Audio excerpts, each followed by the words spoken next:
Good morning, everyone. Good morning. Good morning. Good morning. It is Monday, and what is today? Let's see. It's March 8th, and it is a beautiful morning out here in Metro Detroit area. It's 51 and sunshine, and I love getting out of the city of Detroit because when you get away from what some call light pollution, but all the lights of the city, and it's dark out here where Mom's at in South Haven, and the stars have been absolutely beautiful, and I am a big star fan, so it's been really nice being here. And Mom's continuing to go through some struggles at the hospital, but I'm optimistic overall. I feel like they're honing in on what's going on and addressing the issues. So to me, it's just a matter of time before she gets out, and hopefully she'll be better than when she went in because they know some things that they didn't know before. So thanks for all your love, all your prayers.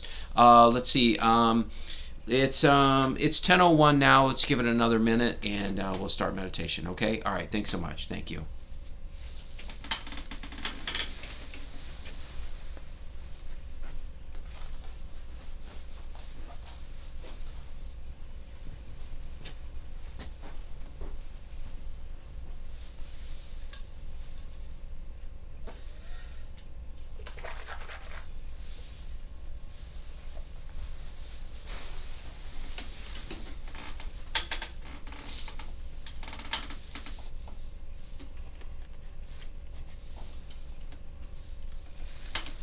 Okay, well, it is 10:02, so we're going to start the meditation. Actually, let me take my slippers off here and get myself comfortable. Okay.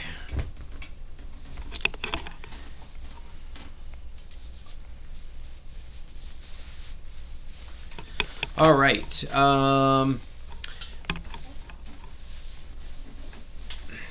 I put my computer off. If you keep seeing me look to the side, I put my computer off to the side now because I wanted to eliminate a little bit of the background noise because this webcam is really so sensitive, but I put it right over on top of the laptop, and I think it's kind of picking up on some of just a little bit of the noise of the laptop because the microphone of the webcam is right there. So I thought I'd pull it away a little bit and just see if we can. So I've been doing that lately. I hope the sound comes through at least a little clear where there's not as much static in the background. So good morning. Thank you for joining. And I'm in South Haven over at Mom's still, and she's still.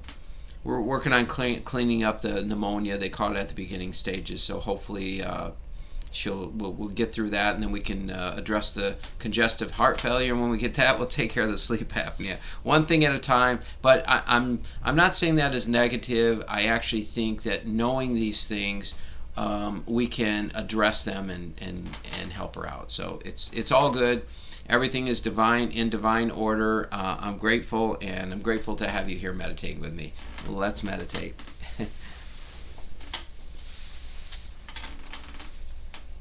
So just getting yourself nice and comfortable, and just taking in a nice deep breath, and just really melting into this moment, just letting go of all the past, letting go of all the future worries, letting go of all the fears, all the blame, all the shame, all the guilt. And of course, sometimes the ego, the person, wants to hang on to certain beliefs, particularly like if we look at politics and stuff. People really get hooked into that, and I've been right there. That's why I actually stepped out of politics for a while now, and I absolutely love it. It's not that there's not good things that need to be done in the world, but the question is, what is good? Because on one side of the political fence, everyone's saying this is good, and the other side's like this is evil, and vice versa. So, good is subjective. We have to get to the core truth of who we are if we're truly to make a difference, a positive and healthy difference in the world. Because the truth is, because so many people are caught in judgment and blame within the political system, that most people are acting out of fear and judgment rather than out of peace, stillness, and wisdom. And the only way that I know to access wisdom is when we get our ego and our personality out of the way and we transcend the mind. In other words, we recognize that we are not the thoughts of the mind. We are not the one doing the thinking. And when we recognize this truth, then we can return home to who we are, which is beyond anything mental, physical, emotional, and even in many ways transcend the spiritual, so that you just are. There's no label with it. There's no description to it. It's simply a pure stillness, a pure silence, a pure isness, a pure beingness of who you are.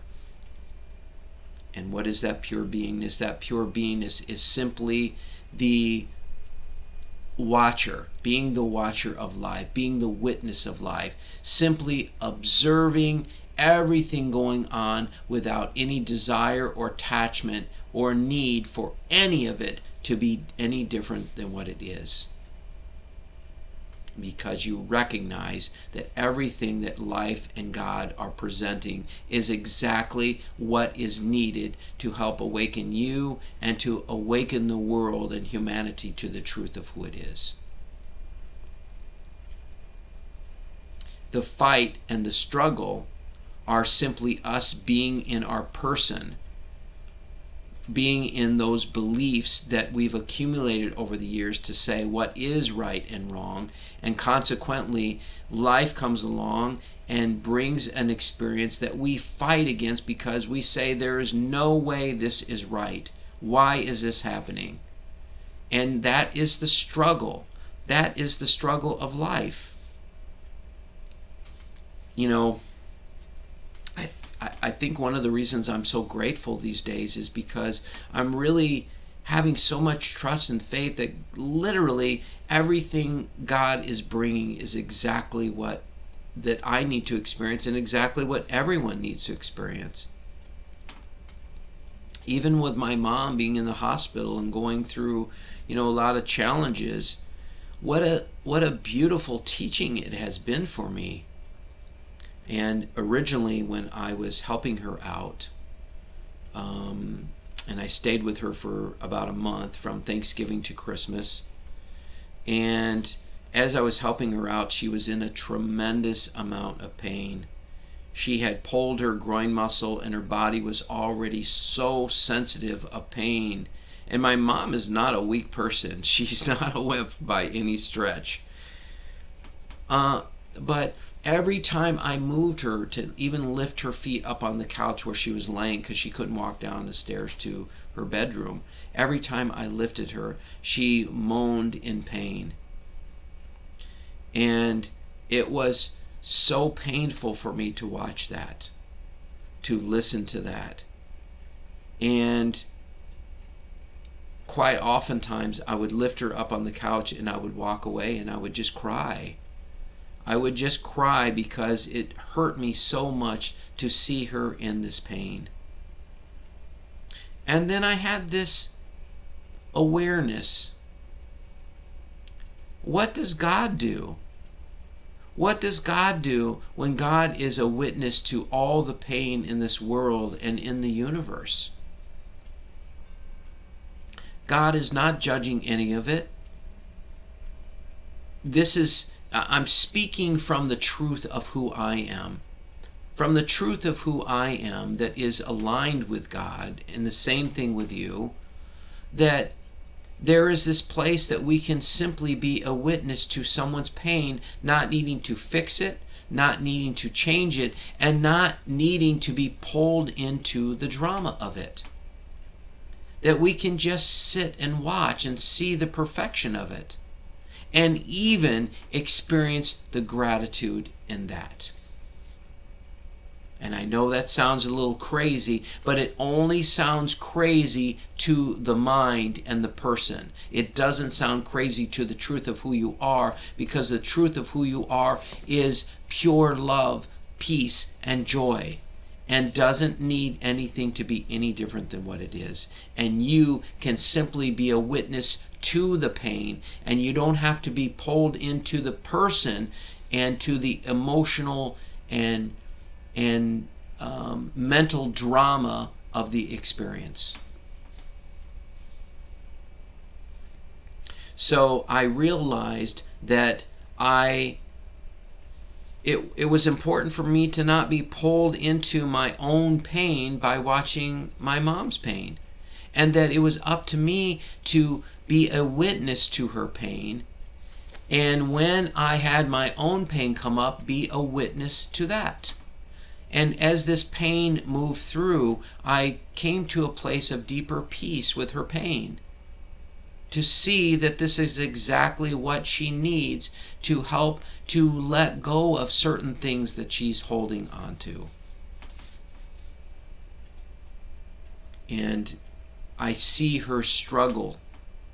I see her struggle because she is holding on so tightly to so many things, including life. Including life. Now, from the mind and the person's perspective, they will say, well, of course she's holding on to life. Why wouldn't she hold on to life? Because holding on to life does not ensure that you will still keep this form, keep this body. Because holding on to life has nothing to do with you holding on to your physical form. Nothing. And there is absolutely nothing you need to hold on to. Nothing at all. And of course, I mean, you don't need to hold on to your money, hold or protect it, or hold or protect your home, or hold or protect your car. You don't need to hold on to anything. You don't even need to hold on to your loved ones, because it is not by holding on to them that they are here.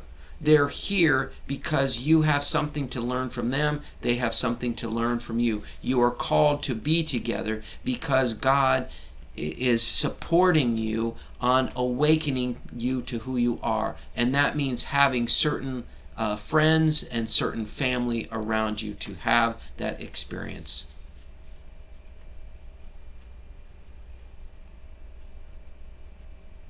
So there comes a point in time on our paths where we realize, wow, I don't have to suffer with life.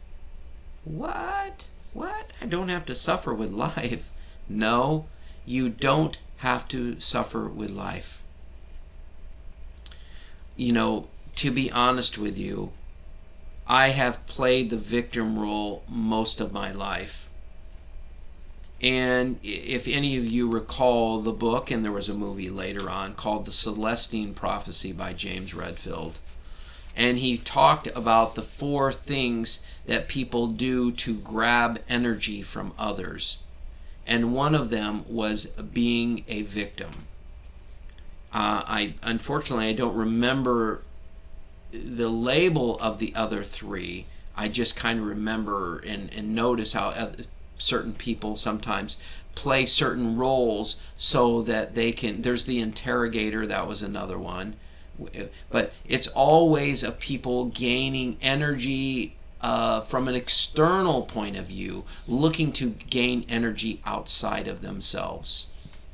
So for me, I was an absolutely wonderful victim. I was the best. Yes, I was the best victim there was. I would play the victim role very well. And I can give you numerous examples, but I'm going to give you one that has stood the test of time with my family, with my brother in particular. And that was, we were on a canoe trip.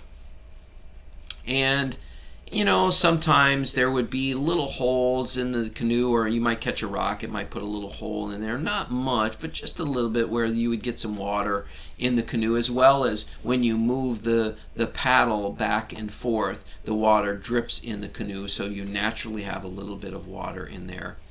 So when my brother and I would go canoeing, camping, fishing, there would get some water would get in there, so we would put our sleeping bags and all of our things in of a trash bag to protect them from getting wet. We get to our campsite, and my brother pulls out the garbage bag with a sleeping bag in it, and he sees that his sleeping bag is all wet, and he is absolutely pissed.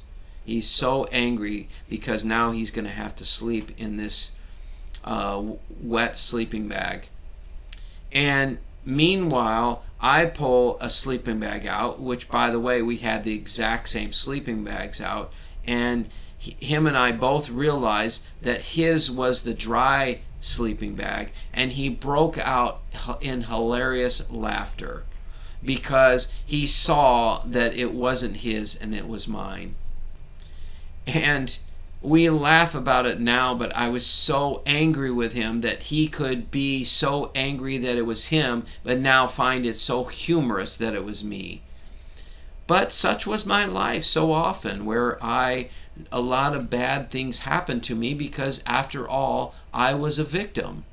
I was a victim to life, and therefore I attracted so-called bad things to me. And God continued to provide those experiences until I could step out of that role and say, no, I don't want to play this role anymore. I don't want to draw these bad things to me over and over again until I recognize that that is not the truth of who I am. And I really could give you story after story.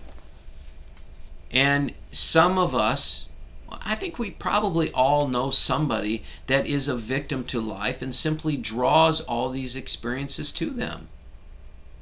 And I'm recognizing more and more that I have compassion for them, but I don't feel drawn to necessarily to support them.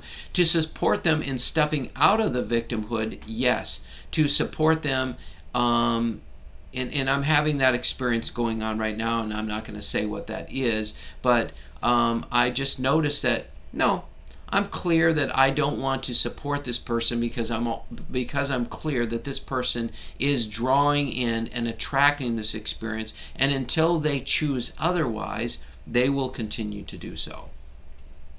And I don't say that with any judgment at all. I just say it as a witness and awareness to this situation. So where was I going with all this? There comes a point in time in our life where we get to make a choice. We get to make a choice, and that choice is, do we want to continue in the struggle? Do we want to continue in the stress? Do we want to continue in the suffering of life? And I will be honest with you, it really just comes down to a choice. When you say to God, when you say to that core truth of who you are, I am done with the struggling. I don't want to struggle anymore.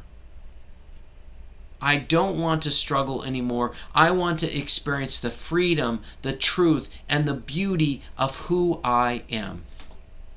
So, Father, I give over all my struggle, all my worries, all my stress. I give this all over to you, and I surrender into that truth of who I am, and I surrender into thy will. Let thy will be my will. And we all have free will, right? We all have free will, but my free will makes the choice to let it be God's will, because I know that God is always bringing exactly what I need. So why would I want to choose for myself? I don't want to.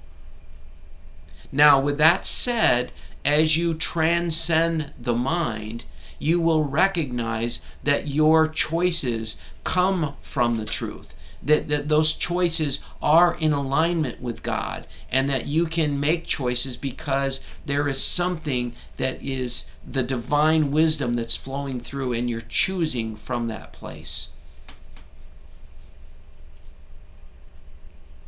But until you choose from that place, you may be looking to your head rather than to your heart.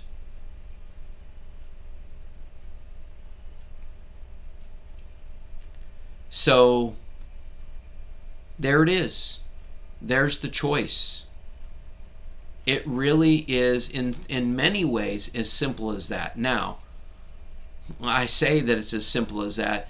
The mind wants to make it complicated. The mind wants to survive. The ego wants to survive. The ego is afraid that it will disappear into the nothingness. And by the way, it will. It will disappear into the nothingness, because at the very core of who you are is a perfect, empty nothingness where you are not trapped into the egoic person, and you are not trapped in all the world of good and bad, right and wrong, and you are simply flowing with the perfection and the beauty and freedom of life itself. And the mind would tell you, no, it's boring. And people will perpetuate drama, by the way. People will perpetuate drama in their life because their mind thinks that if they sink into the nothingness of who they are, that life will be boring. So let me address that. Let me address that and just speak from the truth of who I am. When I am rooted in my truth, I am not caught in needing life to be any different than what it is, so I experience peace. And God brings me something in my life that I see that is in divine perfection, and so I don't need it to be any different, so I experience gratitude. And as I'm experiencing the peace and the gratitude, I experience my heart opening, because I'm just grateful for life, and gratitude leads you into your heart. So I experience love.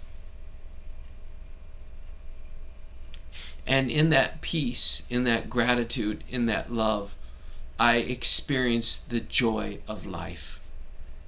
And I'm flowing, I'm in alignment with God, and I'm flowing with God. So I'm flowing with my calling. I'm flowing with what brings me joy. I'm flowing with what fulfills me. And one thing just builds on another in a beautiful, wonderful way. So to answer the mind's belief, no, it is not boring. It is anything but boring. You are rooted in freedom. You are rooted in peace. You are rooted in joy, in love, in truth. You are rooted in God itself. And in God, in the truth of who we are able to just simply be in the silence, the perfect, beautiful, joyful silence of life. And in Dan Millman's book, two of my favorite books, The Way of the Peaceful Warrior, The Sacred Journey of the Peaceful Warrior, and what stemmed from his first book, let me just back up. When Dan played kind of his self, it was a fictional book, but really just full of wisdom. And I love it. It's one of my all-time favorite books, The Way of the Peaceful Warrior. Start with that one. And Dan plays himself, but he meets a wise sage who works at a gas station. And he calls him Socrates, because Socrates, he nicknames him that because he sees that this gas station attendant, this man, is so full of wisdom. And so Socrates takes Dan on as a student, as a disciple, if you will, just a student, and begins to teach him the ways of the heart, the ways of truth of life, of who he really is. And he suggests Dan goes out and meditates on this hard rock, and don't come back until you have something profound to share with me. And so Dan goes out and he tries and he tries and he tries. And yes, I'm using the word try because trying involves the head. Trying involves this effort to figure out something profound or wise, which, by the way, you can never come up with something profound or wise from the head. It will always have to transcend the head and be rooted in the heart. Not the physical of the heart of love, the heart of peace and truth. So over and over, Dan comes out trying to get out of this horrible situation of sitting on this hard rock. His body is aching, and he doesn't know what else to do. How many times have we all come to this place of, I don't know what else to do? And for some, that means giving up. And there's a fine line between giving up and surrendering. And surrendering is of wisdom. Giving up only has the potential of taking you deeper into the darkness. So Dan surrendered. Dan surrendered. Like so many of us that have had experiences where we're looking for something or looking for a solution or looking for something physically, and it's only until we surrender and let it go that the answer is provided. And Dan finally surrenders. And when he does, he has an aha moment. And he came back into Socrates and he said, there are no ordinary moments. There are no ordinary moments. Why did he say that? Because when you are rooted in the present moment, when you are rooted in the truth of who you are, nothing is ordinary. Everything is extraordinary because God is extraordinary. The truth of who you are is extraordinary. And you can't escape that extraordinary truth of who you are, which we all are.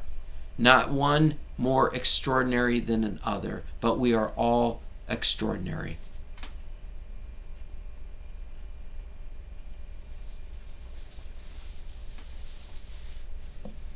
So we can struggle with life. That's an option. And by the way, I'm not here to convince you or persuade you that you shouldn't do that. I am here simply to provide some possibilities. And those possibilities include peace, joy, and love, and God. That's all.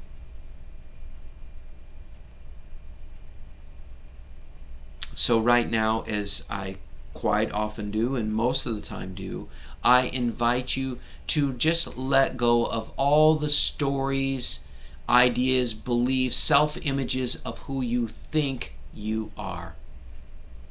Just letting go of all of those.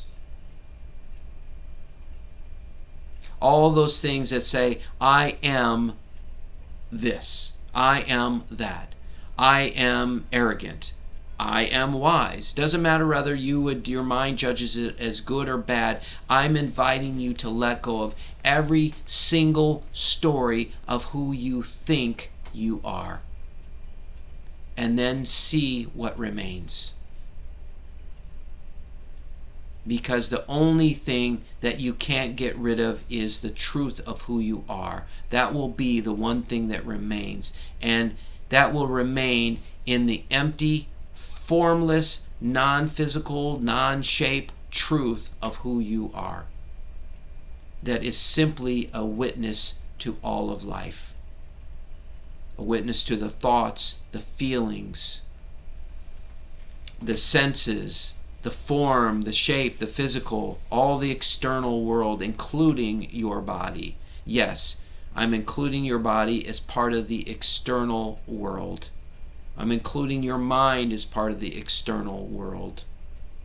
You, the truth of who you are, has nothing to do with any form, shape, or anything physical. It is simply empty, formless, conscious awareness. You are the one simply conscious and aware of all of life. And there is nothing physical that you do, but you are not the physical. Yes, your person acts out in certain ways, takes action in certain ways physically, but you are not the doer. That is, you are consciousness. And your person is just simply an expression of consciousness coming through. When you are not rooted in your egoic self. And even if you are, it's still consciousness expressing itself through you. But not as you. You are not the thinker. You are not the feeler. You are not the perceiver. You are not the doer. You are the one that is simply aware of all of it. You're aware of the thinker and the thoughts. You're aware of the feeler and the feelings. You're aware of the perceiver and all things that are perceived. And you are aware of the doer and all things that it does. But the truth of who you are is not a functioning self. It is simply an observing self. It is not the one that takes action. It is the one that is observing the action. It is not the one, well, and when I say it is not the one doing the thinking, yes, there is intelligence, but it is a natural intelligence, an intelligence that is part of the emptiness and the formlessness of the cosmos. And you are not the feeler, you are not the emotions. And some people say, well, if I am love, isn't that an emotion? When you are aligned with the core truth of who you are, not even aligned, when you are that, you simply are that state of truth. You're simply that state of love. You are simply that state of peace. You are simply that state of joy. It's not even a feeling. It's a direct experience as to who you are, as the true nature of who you are. And feelings are the ones that come from the thoughts. It's still a mental thing. We don't think of it in that way. And certainly emotions are a higher vibration than thoughts are. And it's helpful to acknowledge those and not push those away or deny them. But when you have a thought of that you did something really stupid and you believe that thought, there will be an emotion that comes along with that.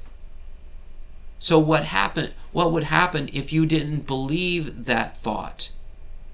You would not have that emotional response. You have the emotional response because there's some thought that you are believing is true, some thought that you're identifying with as the truth. And by the way, that is there, that experience is there, that thought is there, that feeling is there, all as a way of raising a red flag within you to see how you're identifying with a false truth. And that's what life in this body is about. Having experiences that bring to your awareness of the false things that you're identifying with. And when you identify with the false self, all these self-images, all these, the person, all these limited beliefs, when you identify with those things, that is when the suffering, that is when the stress, that is when the struggle of life ensues. That's why I'm simply inviting you to step beyond all of that, to make the choice to say, Father, I am done with the struggle, I am done with the stress, I am done with the suffering. I give my life entirely over to you. Teach me, show me, remind me of the truth of who I am and who I have always been and who I will always be.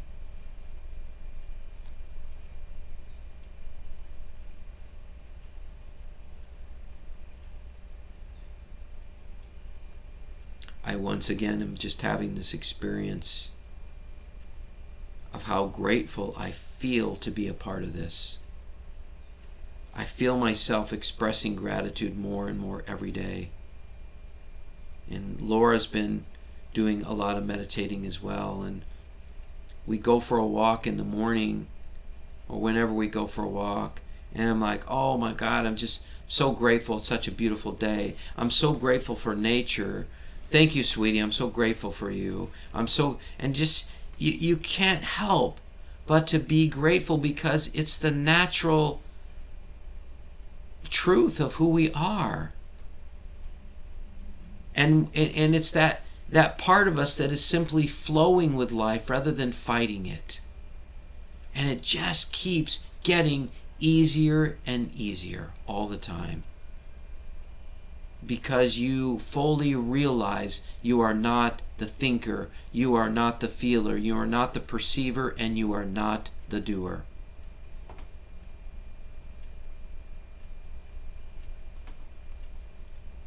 How fortunate am I to be able to do this every day. And at the risk of sounding a bit arrogant, how fortunate you are to be a part of it every day. And I don't even mean that as me, because who is me? These aren't my words. These are just words flowing through. I get to be blessed with them as much as you do. And we all get to be a part of this lovely, delightful meditation where God and consciousness express themselves through us, as us.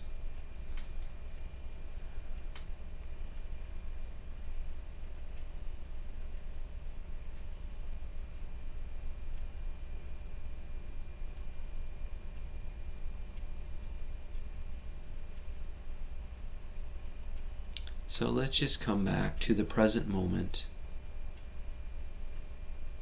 making sure, just letting go of any past, any future, and really just emptying out. Just anything that you can think of, empty out. Anything you can imagine, empty out. Any descriptions of who you are, empty out. Any labels, any words, any thoughts, just empty it all out. You can't empty out too much because you can't empty out you. That's the one thing you can never empty out or get rid of. So just empty all of it out and see what remains. See this divine perfection, this true essence of who you are that remains.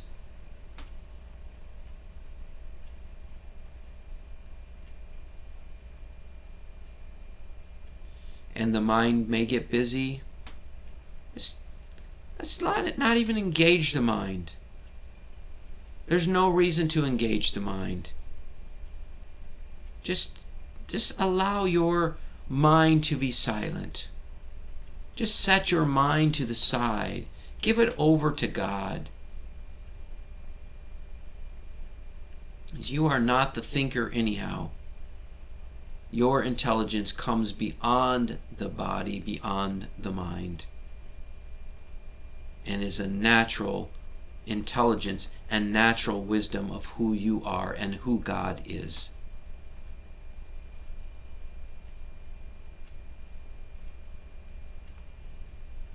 And right now, I just invite you just to listen to the stillness. Listen to the silence itself.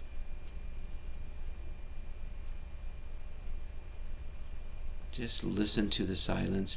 And if your mind strays at all, wonderful.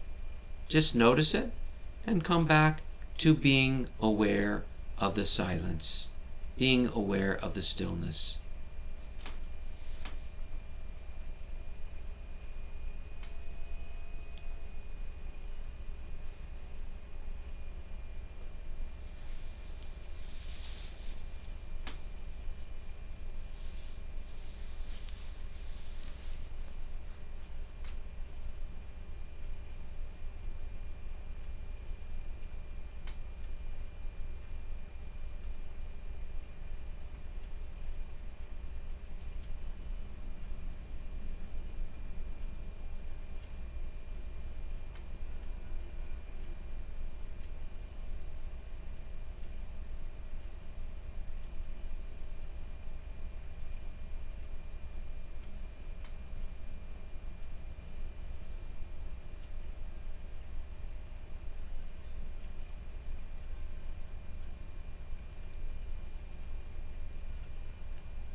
And if your mind has drifted, just simply coming back to the present moment, returning home to who you are, which is simply the one that is witnessing the stillness, witnessing the silence, witnessing anything that can be perceived.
And if your mind has drifted, just simply coming back to the awareness.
And again, if your mind has drifted, just coming back to the present moment. And sometimes, not even sometimes, the stillness and the silence can be hide behind the thoughts. The stillness and silence are always there. But when we have thoughts, we sometimes cannot be aware of that. That's why when the Bible says, "Be still and know that I am God," it's beyond the thoughts. But the silence and stillness is always there. Just listen. Just be a witness.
If your mind has drifted, just coming back again to the present moment.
Going to begin to bring this meditation to completion. So if you'd like to continue meditating, please mute or turn your device off. And thank you so much for joining me today. And for those of you who are ready to finish, just taking in a nice deep breath. Making Making sure you're fully rooted and grounded in this wonderful physical body that gets us around. And you may want to move it, stretch it a little bit.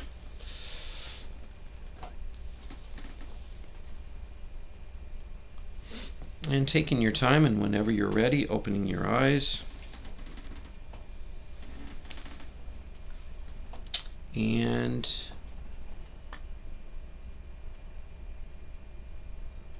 I am going to go over to Facebook here and just see. Let me move my computer over a little bit here. That gets us around. And you may want to move. And let's see. Okay, no comments as of yet. If anyone wants to say hi, they're welcome to. I'll go over to YouTube here and see who's over there. Comments or questions. Over to YouTube here and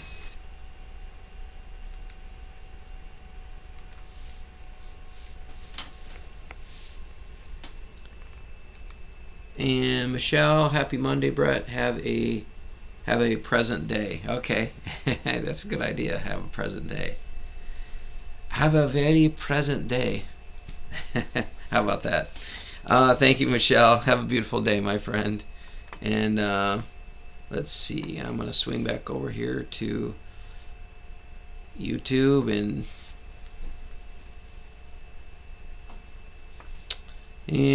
I don't see anything, but that's okay. You can, if whoever's out there can say hi if you want to. If not, no worries. And so I'm going to close things out. Thank you so much, everybody, for joining. Love you guys. Have a beautiful day, and I'll see you tomorrow morning. Okay? All right. Thanks. Sorry, Sandy. I probably always rush you. I know, because you quick push hit before I close out, but I don't want to feel like you have to either. Life events most of us can relate to. Your navigating tools are very helpful. Good.